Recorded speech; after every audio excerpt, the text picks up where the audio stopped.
All right, the boys are back. 2024. Here we go. This is the new season. Warriors Anonymous. Let's go. This is Warriors Anonymous. Boys, we're back. My name is Jared Cronin, joined by Isaac Sauce, Moneta Sauce, and Daniel Wharakura, who is actually... I noticed we've got a bit of a dressing clash going on here, bro, to start the season. That's just the kind of unity that we want from the side. Let's bring in the boys. First of all, Isaac Sauce, let's have a look at the game against the Dolphins.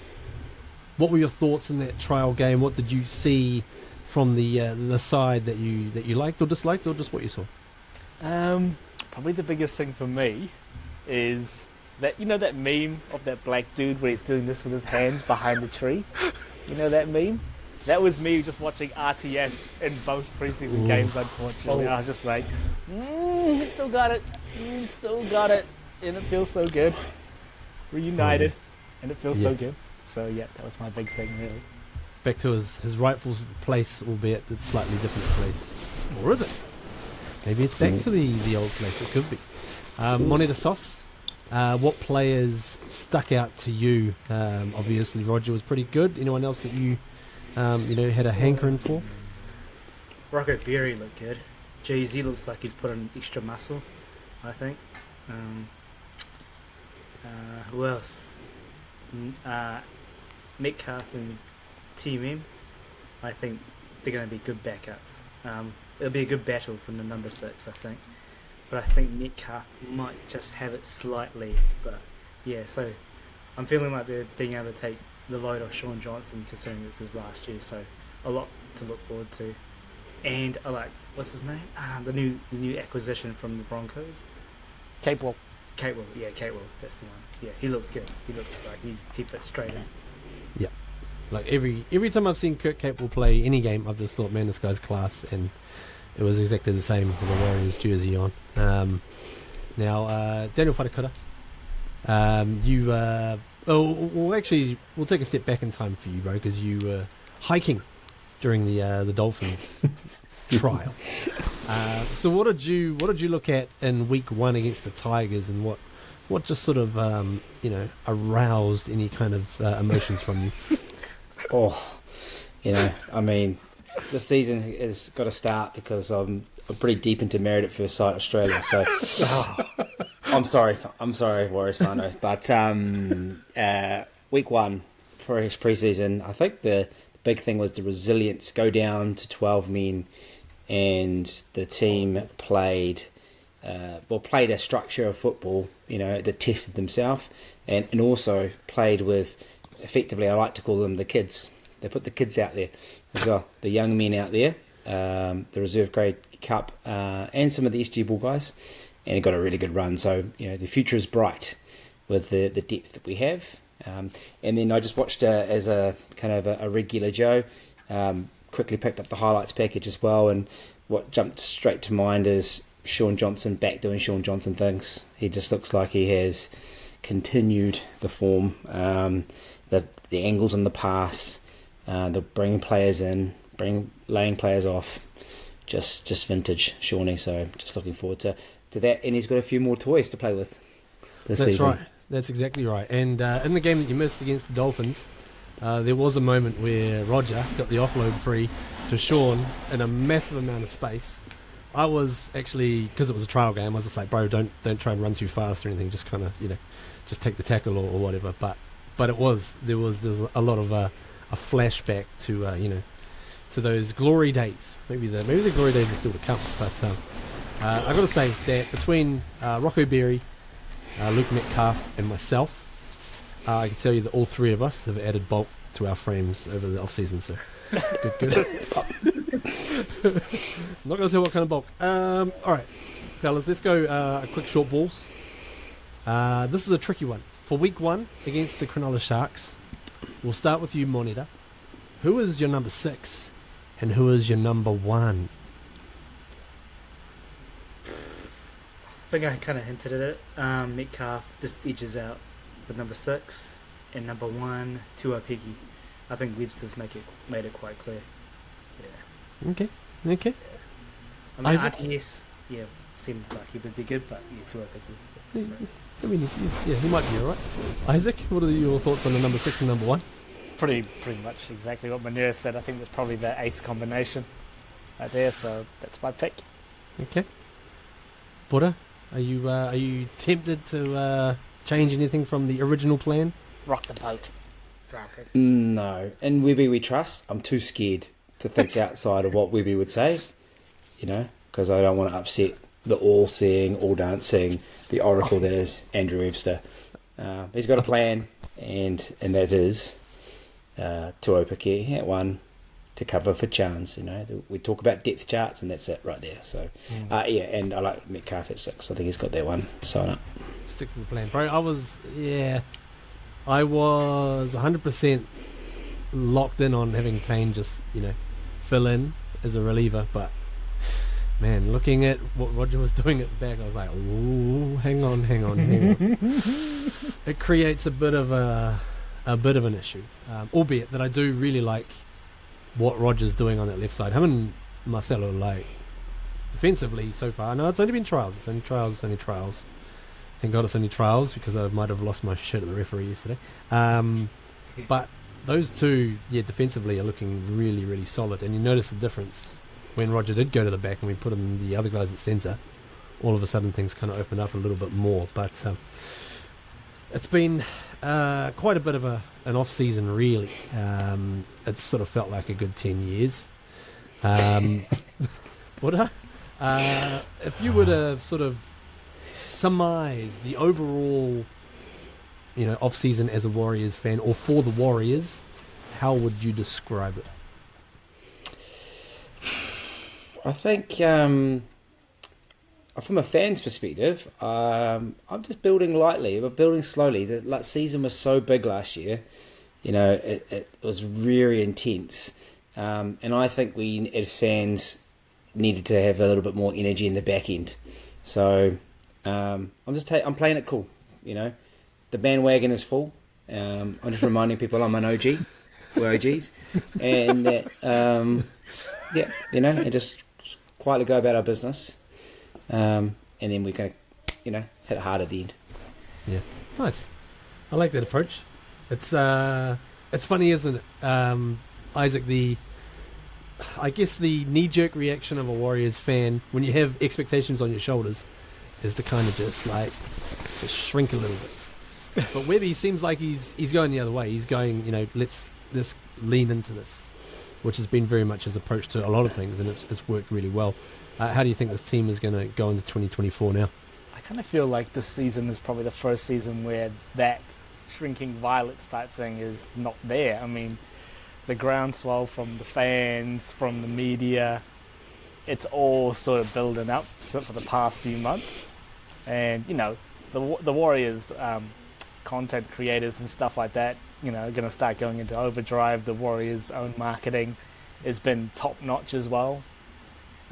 So I feel like we've already got a little bit of momentum going into the season as it is. Well, that's how I feel. I'm super positive, and all four of us would probably know in years gone by that we haven't been filled with much optimism, considering when we started the podcast. So yeah, it's a bit of a strange place to be, but fully embracing it.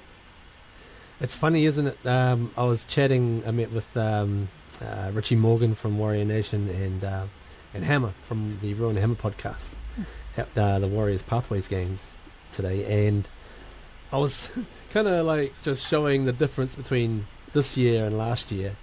Whereas last year we had zero expectation of this team, and I remember talking to Richie back then. The most exciting thing we could talk about was, how do you think we're going to use Jazz next year? that was about the most exciting sort of things that we could think of. But now, Monita, the buzz is alive. It's a huge buzz. There's so many people getting excited for it. What has been your view about the Warriors' work off the field? Because they have had a stunning off-season with what they've been doing in terms of the business side and the membership side and all that sort of stuff. Yeah, I'm thinking, last year we obviously captivated the whole nation, and definitely kind of continuing that kind of development and making sure that momentum keeps on riding until this year. I guess you can see in the pre-season all the tickets the members' tickets were all gone. That's a good sign, again, of like the support that they'll continue to have, and just like some of the people across the ditch predicting that that we could repeat what we did before last year or even more. So, and from what I saw from the pre-season games, and like what I alluded to, the first game they were able to kind of show their depth and talent, and this last game they just showed it even more to me. They got heaps of depth, heaps of talent, and heaps of competition to keep people aware that their spot isn't safe. So it's looking good for Warriors fans, I reckon. Yeah, nice. Just to add to that, I think the success of like the commercial side is, I don't think you can go anywhere without a commercial relationship now with the Warriors. Got a toothpaste? Yeah, someone's on that. You got a suit brand? Hallensteins are in got that. You got cars? You got everything. Everyone wants to be a part of the Wars, and just goes to show the strength of the brand. A Forest Hill going to make a comeback this year as well. Forest Hill shoes at the warehouse. We can only but hope. We can only but hope. Yeah, Forest Hill only at the warehouse. Yes, it's been quite an eye opener seeing the Warriors go from very unfashionable to now very in, as they say in the fashion world. The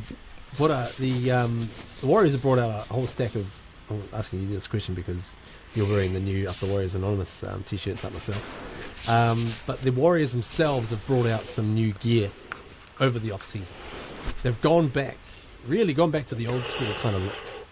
So as a day one fan, day one as in, remember those lawnmowers going across Mount Smart.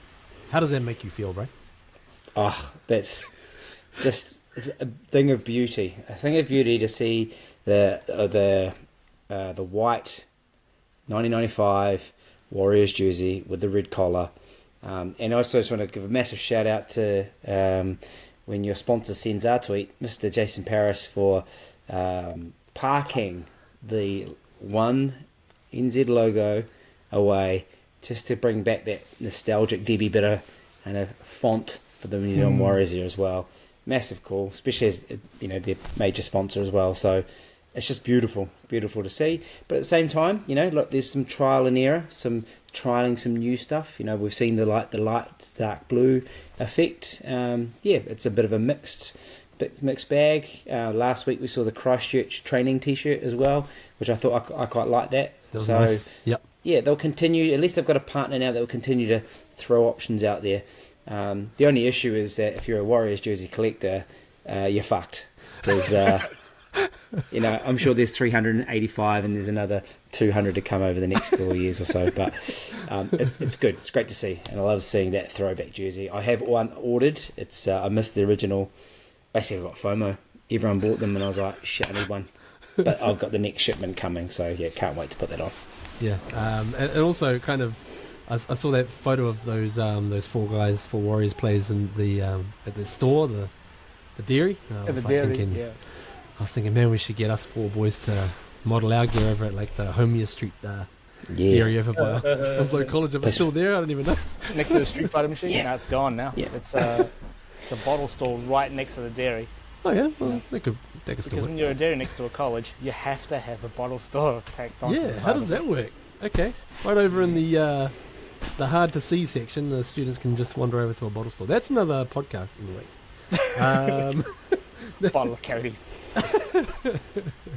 Now, Isaac, the Warriors really started off things last year, just sort of basically a rebirth, whereby they had a reserve grade team and they started with an under-19 team as well. Now, this year they've expanded to the almost basically the full set on the men's football side. They brought in the under-17s, and now they're going to add in the under-21s to go along with those other grades. So how important is that to be on a level playing field with the other teams in the competition? Well, that's it. You're wanting to be on a level playing field, but we want to get past that as well. We want to be a step ahead of all these other clubs, successful or not. We want to be, a destination for players outside of our catchment to want to go, hey, I want to play for the Warriors. I can see that they've got a lot of good stuff coming up from underneath, and just be part of the buzz, I guess. So, it's awesome that the Warriors have got all these other, clubs, other teams under their belt. And next thing you know, they'll be having an under 85s team or a touch team coming out, stuff like that. Goldie Oldies. Hey. The Goldie Oldies Warriors teams. Like, hey, the more teams in the Warriors club, the better for everybody. So it's just awesome to see. Just considering again when we first started this podcast, how far we've come, and it seems in a very, very short period of time. It's funny what success can do for a podcast and a club. Just to add to that too, like just the reality of this is, we've got two nephews that have been set sail to Australia, living in Brisbane at the age of 14 to chase the league dream. All roads lead to having to go to Australia to do that as well, because of the lack of without having the teams here locally, and they're now in the Melbourne Storm system as well. So it does give them a chance to come back. But you think about all that talent we already have. We're just capturing it. Rather than letting the overseas NRL teams to pick the eyes out of our best talent. Yeah, that's a huge point actually. Being able to retain guys from within our catchment area. Also, I'm based in Sydney, but I'm doing my part as well, fellas. Obviously, we've got the young fella born in August last year. But I managed to get him his Warriors birth certificate. So, Let's go. So it's already been decided for him. He's already in the pathways already. Haven't quite explained it to him properly yet, but I'm sure there'll be a time and place for that. But yeah, really, really exciting stuff. It's been actually good watching a lot of their football as well. Just seeing them enjoy themselves, and also a lot of it is finding that level that they need to be at, right? Because coming from the New Zealand system where it can be a little bit all over the place, coming in to actually take on and see what they're up against is massive. Okay, now Monita, what is your number one favourite part of the off season being finished? Well, the off season being finished, and now we're getting into the real season soon. So it's my favourite part. It's only we're this much closer to watching and feeling the tenseness of these, of the games. But also, it will remind you of all the headaches I get from watching referees. That's one thing I'm not looking forward to. I got a hint of it yesterday. Let's just say 9 penalties to 0. You got to be kidding me. Yeah. Anyways. Yeah, Buddha, you missed the game, and you also missed all of the penalties that we did not get in that game. So yeah, Monita's he's spot on with that. But it was funny. I was chatting with our old Warriors Anonymous member Ciala, and I was like, man, there was only one thing just holding me back from yelling out some words. I just kept saying to myself, it's only a trial. It's only a trial. It's only a trial. But anyways, Buddha. It's been a decent off season in terms of players that we have brought in. How do you compare what we've done? How do you grade what we've done compared to other teams, say in the NRL? I would give us a good A. And the reason why I give us an A, in comparison to other teams, is we all know those teams in the bottom are in the classic rebuild stage as well, and they're throwing decent salary cap money around the place as well, and making some short-sighted decisions and playing overs for that as well. So we haven't been necessarily had to be caught in that scenario. Obviously we got hit with the news with AFB, so we managed to kind of postpone that till next year as well. So doesn't affect us quite yet, but then gives us a chance to think about our planning. But you think about the returning players, Roger, like having a superstar athlete to come back in, Kurt Capewell, well respected individual, and I know the Broncos didn't want to let him go, but when the Broncos have a lot of potential and elite players, and they just couldn't fit him in for the length of time he wanted to stay around.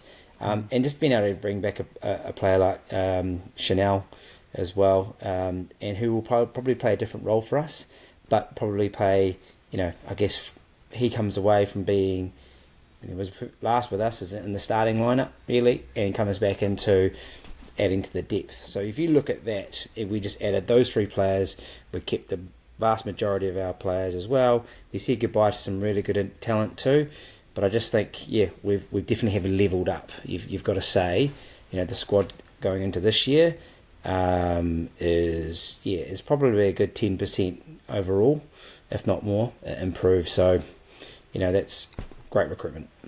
Yeah, absolutely. Isaac, the AFB situation, whereby initially he was going to leave, requesting an immediate release on compassionate grounds. Webby managed to obviously have a chat and work his magic to just see if he can stick around for another year. How big is that for the Warriors to keep him here for this season, and what does it allow us to do specifically in terms of planning for his departure? I think probably from a personal standpoint for AFB, this is his last chance with the Warriors team. He's been with us for a while now. He's been a good, honest servant. He's been a great leader on the field. This is his last opportunity to put some hardware in the cabinet for the Warriors, so I think we'll get the best out of him. I don't think he's going to go the other way and just phone it in and get the paycheck. I don't think he's going to want to leave the club that way, so I really think we're going to see another bumper season from him. And look, we're all gutted that he's leaving. I mean, especially after the year that he had, but compassionate grounds, he has every right to do what's best for his family. And it gives us another year to sort of figure out what's next. Is it one of the young up-and-comers that, is going to take his place, or are we going to go out into the market and find someone that sort of fits the team ethos? And I don't think we'll have a problem trying to recruit any sort of big name that wants to, play for a top 4 team, because we are, being held in that sort of regard by a lot of pundits and, the media. So, yeah, it sucks with AFB leaving, but I think we've got one more really, really, really good year in him this year. Yeah, right. It's funny. There was a post someone posted up. I did a bit of a jokey post about where Cameron George was off to when he got pulled up, and possibly going to do some recruitment. And somebody from our group commented straight away and said, Malolo. And since he said that, I haven't been able to get it out of my head. Well, what do you think? Moneta, we'll go to you on this, bro. What would you think about an idea like that, bringing him in, maybe, just going, hey, we'll just put you in a prop position, stay you in the middle forward area, and do your thing. It could be good, but I'm also, I think I'm probably more excited about the depth that we have in the Warriors.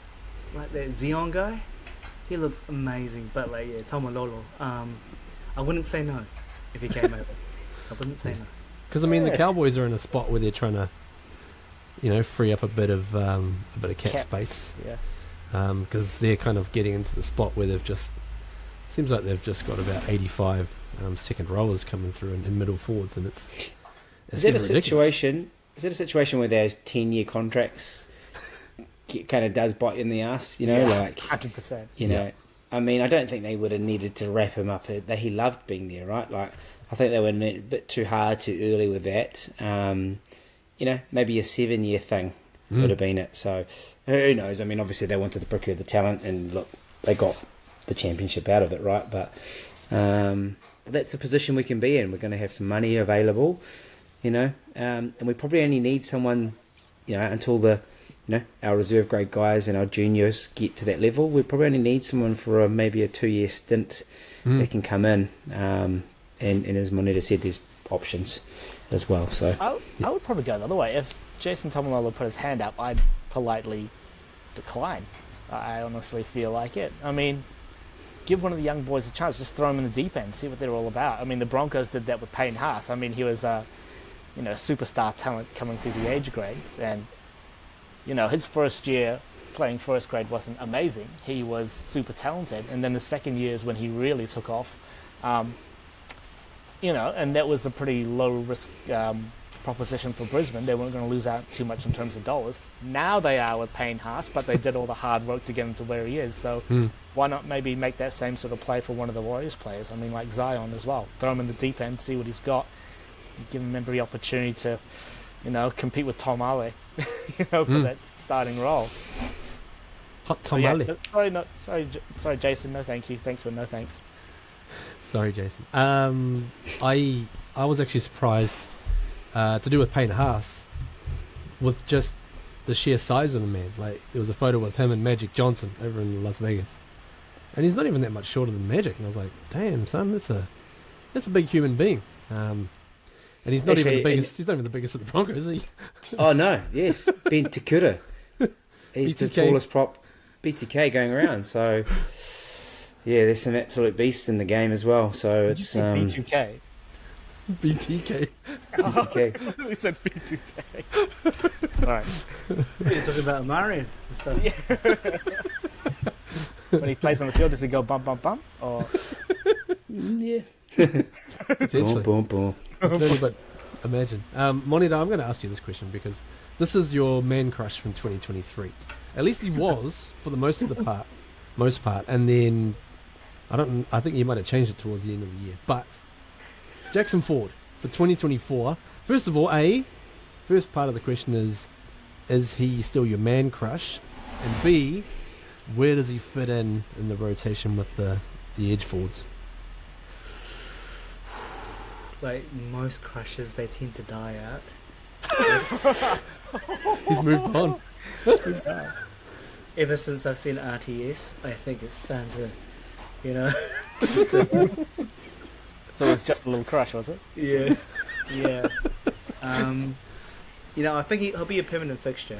Despite that, Kurt Catwell will definitely have the other ones sewn up, and Marata may switch in between, and Dylan Walker maybe also. They've got a plethora of second row, so they'll be all good, I think. But yeah, I think Jackson Ford's still got it. Sorry, mate. I've moved on. We'll bring it to him Archie's gently. back with those big guns and legs. It's got me. Yeah, that's right. loves to lose the shirt every once in a while, which is good. Buddha. Obviously, we've got a couple of 80-minute edge forwards now. We've got Jackson Ford, Kurt Capewell. If we set those two on each side, we're going to be rotating Marata more as potentially more of a middle sort of emphasis. Potentially looking at a succession plan for when Adam moves on. How do you see that aspect of it working, and how do you think Marata will go in general this year? Yeah, I think a new role, I'd say, for him. And there's a lot of comparisons, I guess, from a physicality point of view between Marata and James Fisher-Harris as well. So, I mean, if you do the tail of the tape and you look at them, and also the aggression they play with, there's a real chance that he fills that void. Actually, we talked about with the AFB going. So, I think the Webby's game style and plan, he just wants those 80-minute guys on the edge, and the explosiveness that Marata can bring. So, yeah, I mean, I think that's what I'd go with. We all know the season changes. Jackson and Kurt aren't going to play every minute of every game as well. So Marata's already going to be there too. But it brings the opportunity in for some of those young fellas. We all know how well Laban went in the trials. We've got Sifakula, and we've also got young Leka as well, who's obviously turned 18, which is just absolute dynamite. So I think, they're your two guys starting, and Marata's, probably plays a role where shorter minutes, but real intense minutes. Yeah, the more I see of Leka, even playing in the trial game against the Tigers, I was really impressed by what he was able to do. Considering his age, he's just he's a young pup, but man, he's got a lot of potential and a big future ahead of him. Now, Isaac, well, we're Vegas, well, not us, not the Warriors, but the NRL. That Vegas stuff is next week, right? Or this coming week? Is that right? Actually have no idea. The whole Vegas thing I kind of clocked off on. To be honest, I haven't watched that many preseason games. I've just made myself available for the Warriors games and then kind of just clocked off because I don't care. Yes, what Vegas is this weekend. Okay. Vegas is this weekend. Gives them a chance to get back. Are they playing on shorter fields? I know that much. Are they Yes. going to be throwing for first downs? Or Hold up. I'll edit this last section. I'll ask you this question again now that we know when it is. Okay, so Isaac, the NRL is doing its little pipe dream thing over in Las Vegas on the Strip. Yes. How do you think that will go? How do you think those two games will pan out next week? Pan out as games or pan out as NRL sort of value? Well, maybe both. Yeah. Eh. I want to be optimistic about it, but I just don't know if there's really going to be much of a hey, look, if they get bumper crowds and they get good entertainment value out of it, the crowds, then great. Good on the NRL for pushing something different because you've got to keep innovating, right? And I think this is probably the right way to go about it. But it remains to be seen what the results are. But all the best. I hope it works out. Mm. Way to pour cold water on the old expansion of the NRL, buddy. Yeah, I'm just old school. Like, should be playing it. I mean, first and foremost, I think it's Super Bowl being in Vegas. And it's not comparable, right? But Vegas is an interesting place. There is a lot of support for new sporting fixtures from a betting perspective as well. So there's going to be some money behind it that way. And look, I think once they see the product, they'll realise that what they can fit in 2 hours compared to 4.5 hours is a lot more action packed as well. So I'm optimistic. I think there's some real gains. Put it this way. If they put Super Rugby went to Vegas, I'd be like, oh, fuck this. Not even the Super Rugby players don't even like Super Rugby at the moment. I mean, what's his name? Scott Barrett, complaining about the Bluetooth technology. Anyway, sorry. That's a different story altogether. Because they needed more complications in that sport, clearly. Exactly. I also actually read an interesting article about what the NRL is doing with the whole Vegas thing, and that they're trying to crack into what do you mention, the betting agencies over in the States, just because of the sheer size of them compared to what they deal with over in this part of the world.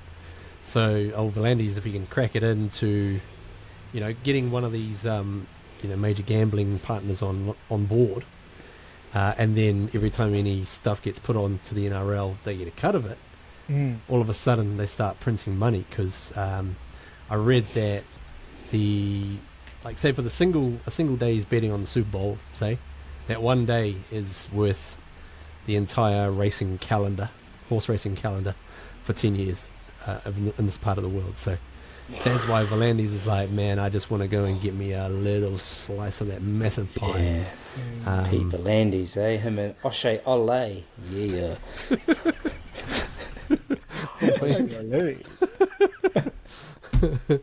All right, boys. Okay. Any other burners that anyone wants to chat about on this episode before we call it? No, I think we're primed. We're ready to go. We're kind of building nicely, aren't we? We don't want to expend too much energy early in the offs in the preseason. We're just kind of got to get ourselves there. So next week's big. Get this team list rolling, and every single Warriors fan, they're putting their 1 to 17. So there's going to be some absolute shockers out there. Yes. We all know it. So just don't lose your shit, fans. Trust in WB. Don't start calling for fucking Ali Lauti to come back, and let's just play with a straight back, guys. Ali Lauti has come back. Reincarnated. And people on social media, take it easy. I did see one guy in one of the other Warriors groups try to defend his post about RTS not being there by saying, meet me at the Otara McDonald's. And the comments on there were just fucking golden. People saying they're going to bring an army. People saying they don't want to know where he works. All sorts of things. It was just Yeah, take it easy, social media. We're all Yeah. on the same team. Yeah, people just get a little bit carried away with themselves, don't they? Which is always fun. But yeah, that's actually a good idea for next week as well. We will look into our predicted starting teams and particularly starting benches. Starting benches, that doesn't make sense. Our bench makeup. Sorry, I'm a little bit tired today. Yeah, that'll be an interesting sort of aspect to look at as we head towards. I've got to say, I'm a little bit annoyed that we've done our trials and then we have to wait another 2 weeks. But anyways, that's right. The wait is it's nearly over. Boys, it's been fun for the first episode of the year. Hey. This has been Warriors Anonymous. Hey, if you want to like and subscribe us on YouTube, please do, because that will make a big difference to us being able to do some cool stuff and update our respective studios. Like Moneta's got set up there at the moment. Got the upgrades in the background. Looks beautiful. They're actually his peg. I drew this. You drew that? Oh, okay. Oh yeah, that's it. My name is Jared Cronin on behalf of Isaac Sauce, Moneta Sauce, and Daniel Whanakura. We'll catch you next week right here on Warriors Anonymous. Up the wires. Go! The Warriors. Good to be back.